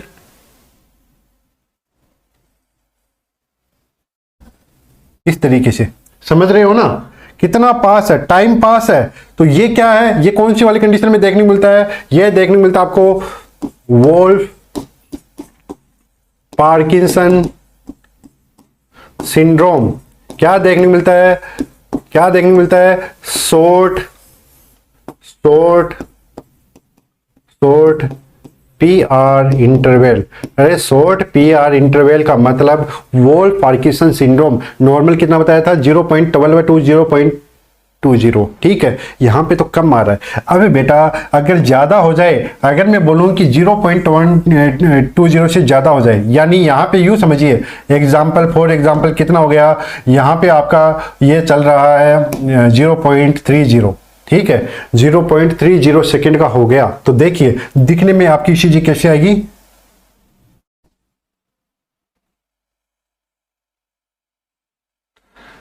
देखिए पीआर इंटरवल बढ़ गया। अरे पीआर इंटरवल दोनों के बीच में गैप है वो बढ़ गया ना, गैप बढ़ गया ना। एक तो इसको दीजिए, इसमें शॉर्ट है, इसमें लॉन्ग है, क्योंकि टाइम पीरियड बढ़ रहा है। अरे टाइम पीरियड बढ़ रहा है, इसका एग्जाम्पल क्या है? कौन सी वाली कंडीशन में देखने को मिलता है?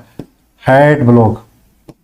हार्ट ब्लॉक में जैसे आपका फर्स्ट डिग्री हार्ट ब्लॉक है, सेकंड डिग्री हार्ट ब्लॉक है, उसमें क्या है? पीआर इंटरवल बढ़ा हुआ देखने को मिलता है। क्या देखने को मिलता है? हार्ट ब्लॉक वाली कंडीशन है, फर्स्ट डिग्री हार्ट ब्लॉक है, उसमें भी आपको पीआर इंटरवल है वो क्या देखने को मिलता है? बढ़ा हुआ देखने को मिलता है। तो समझ गए ना कि टाइम इंटरवल बराबर होना जरूरी क्यों है? कम हो गया तब भी दिक्कत, अरे ज्यादा हो गई तब भी दिक्कत।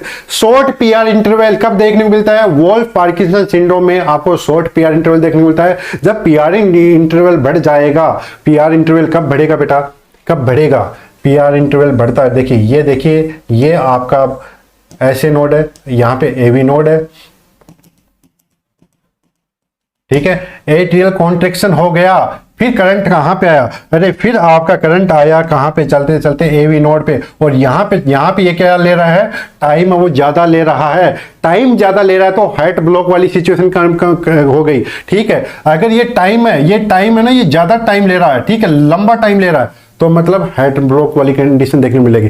टाइम अगर कम ले रहा है, जल्दी से मतलब नॉर्मल से भी जल्दी पहुंचा दिया आगे, तो क्या देखने मिलेगा, वॉल्ट पार्किंसन सिंड्रोम में वो देखने को मिलेगा।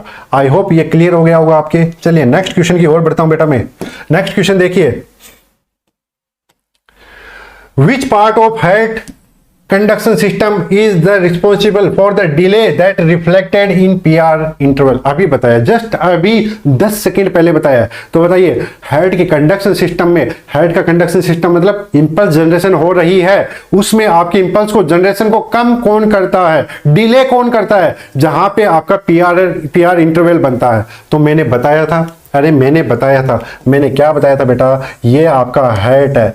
हर चीज को ध्यान से समझ लीजिए, मैं इतनी बार बता रहा हूं, आपके दिमाग में तो बैठ ही जानी चाहिए। ऐसे नोड, ठीक है, ऐसे नोड हो गया, और यहां पे बेटा आपका क्या है, यहां पे आपका हो गया आपका एवी नोड, एवी नोड हो गया। ठीक है, इंपल्स कहां पे गई, इंपल्स पहले कहां पे पहुंची बेटा, आपके कॉन्टेक्ट क्या कहां पे पहुंची, एट्रियम में। अरे एट्रियम में, एट्रियम डीपोलराइज हो गया, जिससे क्या हुआ, जिससे आपकी क्या बनी, जिससे आपकी बनी पी वेव बनी। क्या बन गई, पी वेव बन गई। पी वेव बनते ही आपके जो भी इंपल्स कहां पे आ गई बेटा, अभी इंपल्स आपकी कहां पे आ गई, इंपल्स आ गई आपके एवी नोड पे। एवी नोड ये भी आपका किससे मिला होता है, स्पेसिफिक मायोफाइब्रिल जो भी आपकी मसल्स है उससे मिलके बना होता है। यहां पे आपको क्या देखने मिलता है बेटा, हल्का सा डिले देखने को मिलता है।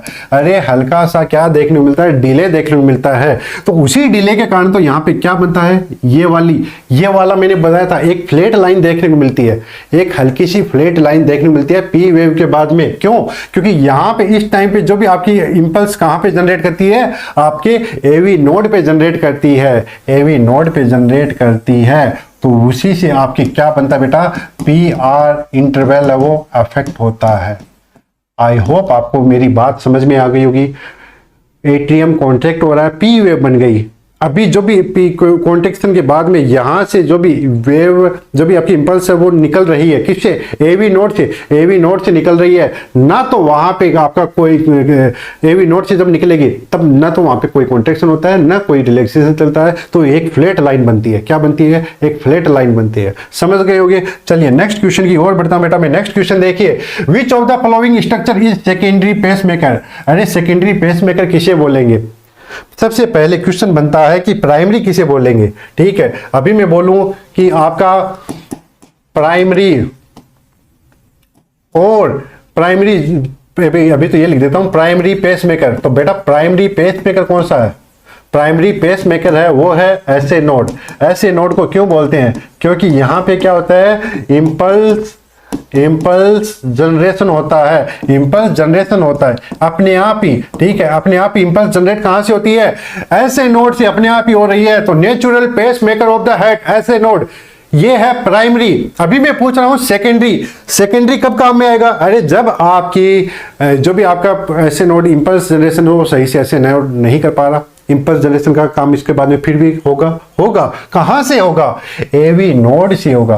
कहां से होगा बेटा, एवी नोड से होगा। एवी नोड क्या करता है, इंपल्स जनरेशन करता है, लेकिन उसमें टाइम लगता है। क्या, एक तो देखिए ऐसे नोड की बात करूं, ऐसे नोड में इंपल्स जनरेशन एग्जाम में क्वेश्चन आया हुआ है, ऐसे नोड से इंपल्स जनरेशन है वो कितना होता है, तो वो होता है आपका 60 to 100 पर मिनट। ठीक है, ये इंपल्स जनरेशन की बात करता हूं मैं। नेक्स्ट मैं बात करता हूं उसके बाद में आपका कौन काम करता है, अरे एवी नोड की इंपल्स जनरेशन करेगा कि नहीं करेगा, अरे करता है। ऐसे नोड नहीं कर पाया तो एवी नोड तो करेगा ही, सभी करेंगे। ठीक है, लेकिन उसकी स्पीड क्या रहेगी, 40 to 60 पर मिनट। ठीक है, इंपल्स जनरेशन कितनी होगी, 40 से 60 पर मिनट इंपल्स वो जनरेट होगी।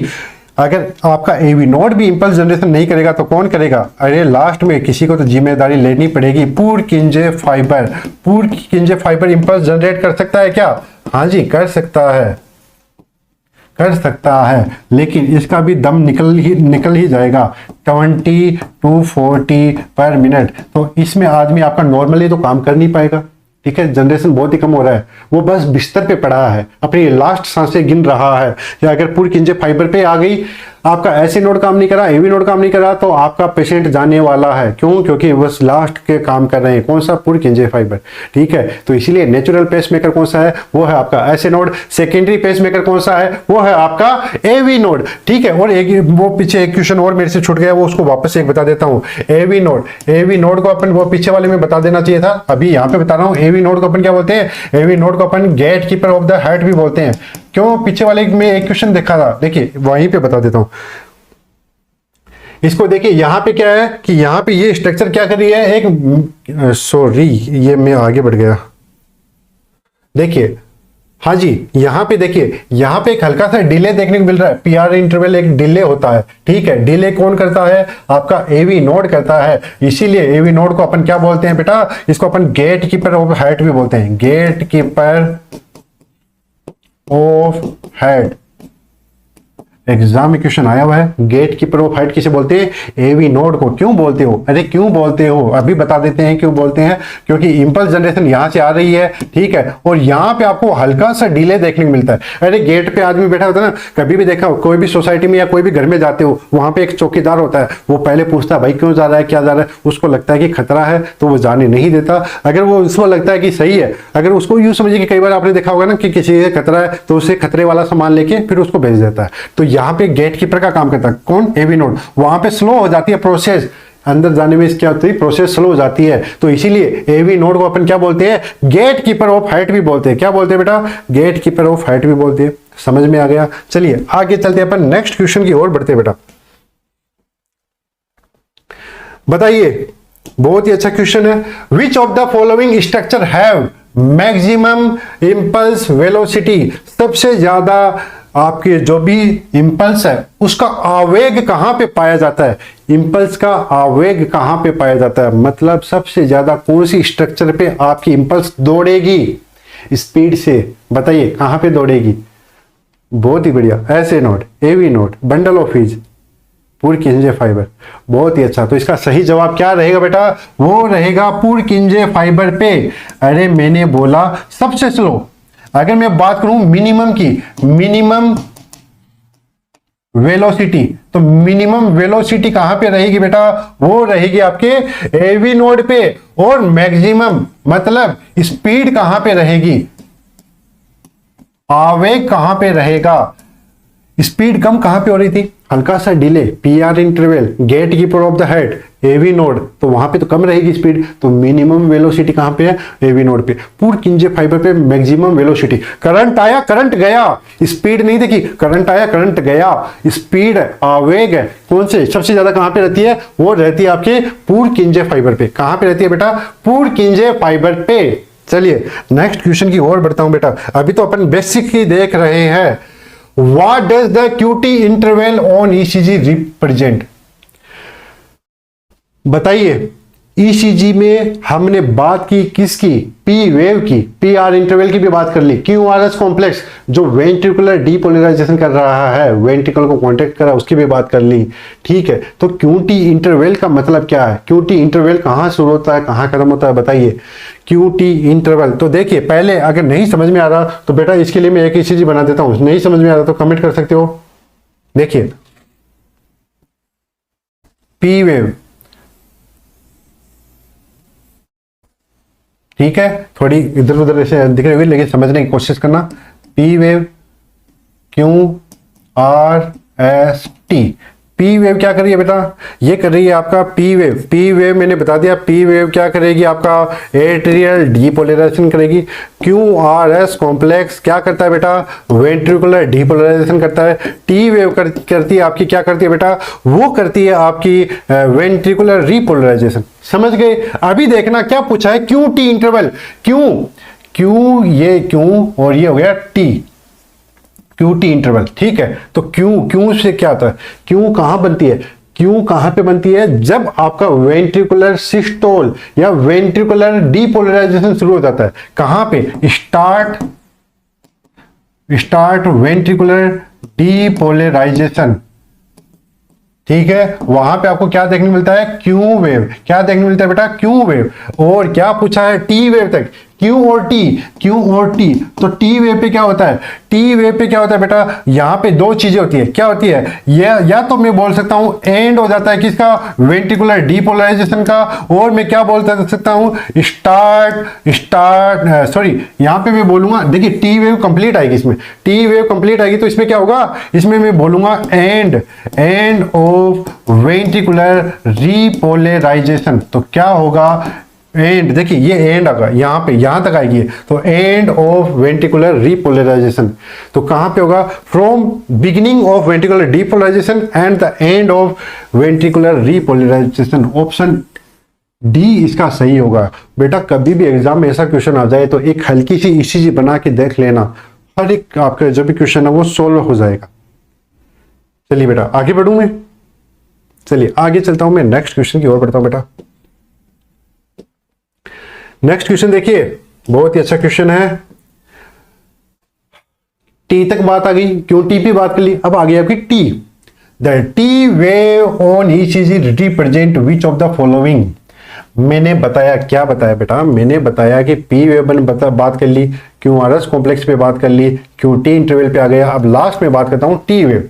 तो टी वेव किसको करता है, टी वेव किसको बताएगा, टी वेव क्यों बनेगी, टी वेव बनती है, मैंने बोला शुरुआत से करता हूं मैं, एट्रियम कॉन्ट्रैक्शन क्या बनी, आपकी पी वेव, ठीक है। फिर वहां से आपका क्या हुआ, नीचे आपका जैसे एटीएम रिपोलराइज होता है, उसी के साथ में क्या होता है, वेंट्रिकुलर कॉन्ट्रैक्शन होता है, वेंट्रिकुलर डीपोलराइजेशन होता है, क्यों आर एस कॉम्प्लेक्स, क्यों आर एस कॉम्प्लेक्स हो गया। अब बात आई किसकी, टी वेव की। तो टी वेव अब बनेगी, टी वेव बनेगी कब, जब आपका कॉन्ट्रैक्शन क्या होगा, रिलैक्स होगा, वेंट्रिकुलर रिपोलराइजेशन। तो वेंट्रिकुलर रिपोलराइजेशन हुआ, उस वाली कंडीशन में क्या होगा, क्या बनेगा बेटा, आपकी बनेगी टी वेव। क्या बनेगी बेटा, टी वेव बनेगी। आई होप इतनी इजी से तो मैं भी नहीं पढ़ा होगा जितना मैं आपको बताने की कोशिश कर रहा हूं।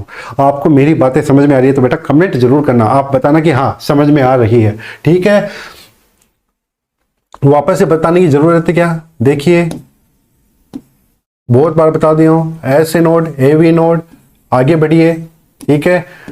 यहां पे पी वेव बनी, यहां पे आपका पी आर इंटरवल आया, बंडल ऑफ से, फिर यहां पे ऐसे गया, ऐसे जाते आपकी क्यू आर एस कॉम्प्लेक्स बन गया, ठीक है, कॉन्टेक्ट हुआ, टी वेव बनेगी। जब कॉन्टेक्ट हुआ आपका वेंट्रिकुलर रिलैक्स होगा तब टी वेव बनेगी। चलिए नेक्स्ट क्वेश्चन की ओर बढ़ता हूं मैं। अरे नेक्स्ट क्वेश्चन देखिए, ये क्वेश्चन देखिए, the you wave on ECG represent. Normally आपको यू वेव नहीं देखने को मिलती, नॉर्मली आपको यू वेव नहीं देखने को मिलती है ना। आप सोचोगे कि यार हमने तो टी वेव देखा। आप देखिए नॉर्मल ईसीजी की बात करता हूं, ये हो गई नॉर्मल ईसीजी,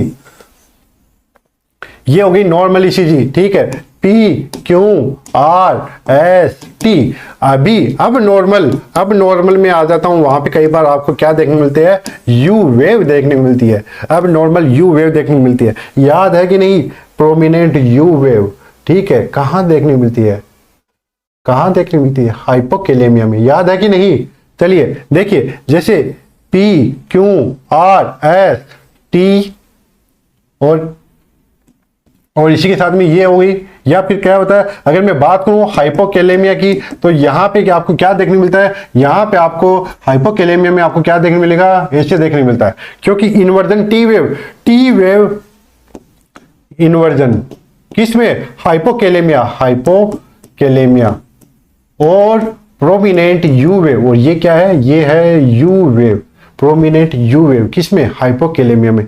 समझ में आ गया ना। तो ये कब होता है, अरे यू वेव कब देखने मिलता है बेटा, जब आपकी रिपोलराइजेशन होता है पेपिलरी मसल्स का रिपोलराइजेशन होता है, उस वाली कंडीशन में भी आपको क्या देखने मिलता है, यू वेव देखने मिलता है। यू वेव अब नॉर्मल होती है, नॉर्मली आपको नहीं दिखाई देती, आपको हाइपोकैलेमिया वाली कंडीशन है, ऐसी आपको इस कंडीशन में आपको क्या देखने मिलती है, यू वेव देखने को मिलती है, ठीक है बेटा। ये मेरे हिसाब से आपको जो भी मैंने ईसीजी बताई है वो आपको समझ में आ गई होगी। अगर आपको और भी आगे के और भी चैप्टर चाहिए, आगे के चैप्टर बेटा थोड़े छोटे होंगे, वो आपको और भी इजी से समझाने की कोशिश मैं करूंगा, वो आपको कहाँ पे मिलेंगे, हमारी एप्लीकेशन में। ऑल इन वन कोर्स है, उसमें मैं ये जो इस ECG के जो भी 4-5 चैप्टर है वो डाल दूंगा। ये चैप्टर थोड़ा बड़ा था, आगे के आपके छोटे रहेंगे, लेकिन आपको पूरी ECG अच्छे से समझ में आ जाएगी। एम्स की तैयारी कर रहे हो, RRB की तैयारी कर रहे हो, CHO की, या हर जो भी एग्जाम है जिसकी तैयारी कर रहे हो, उसके लिए all in one course available है। उसमें लाइव क्लास भी चल रही है, रिकॉर्डेड क्लास भी मिल जाएगी, टेस्ट सीरीज भी मिलेगी, अरे PDF नोट्स भी मिल जाएंगे डाउनलोड करने के लिए। इतना सारा सामान आपको कोई नहीं देता जितना हम देने की कोशिश कर रहे हैं, और उससे ज़्यादा ये है कि हम आपको एक अवेलेबल अफोर्डेबल प्राइसेस पे देने की कोशिश कर रहे हैं। ठीक है, टेस्ट भी मिलेंगे, लाइव क्लास भी मिलेंगे, रिकॉर्डेड सेशन भी मिलेंगे। कहाँ पे, हमारी एप्लीकेशन पे। मात्र 1299 रुपये उसका चार्ज है, अभी आप ले सकते हो और 1 साल के लिए मिलेगा। उसके बाद में ये कोर्स की वैलिडिटी आपको 1 साल तक मिलेगी। आगे आपके हिसाब में ये और भी महंगा हो सकता है। ठीक है, तो ये अगर आपको बाकी के कंटेंट चाहिए तो आपको ऑल इन वन कोर्स और नर्सिंग ऑफिसर कोर्स जो भी 919 वाला है उसमें भी आप उसमें देख सकते हो। ठीक है, और अभी बताया था ऑल इन वन कोर्स कितने में है, 1299 रुपए में। इसमें भी आपको इसी चीज मिल जाएगी। नर्सिंग ऑफिसर कोर्स मिल जाएगा 999 रुपए में। CHO वाला कोर्स है वो मिल जाएगा 599 रुपए में। ठीक है बेटा, और अगर आपको चाहिए RRB के लिए स्पेशल नोट्स टेस्ट सीरीज तो वो मिल जाएंगे आपको 199 में। कहाँ पे, हमारी एप्लीकेशन पे। अरे हमारी एप्लीकेशन का नाम है Om nursing academy. Google Play Store पे जाइए, एप्लीकेशन को डाउनलोड कीजिए, रजिस्टर कीजिए, जो भी आपको कोर्स सही लगे आप उसको बाई कर सकते हो और ओम नर्सिंग एकेडमी के साथ में जुड़ सकते हो। फिलहाल के लिए इतना ही। ओम नर्सिंग एकेडमी के साथ जुड़ने के लिए आप सभी का तहे दिल से बहुत बहुत शुक्रिया, धन्यवाद। Thank you everyone, thank you so much.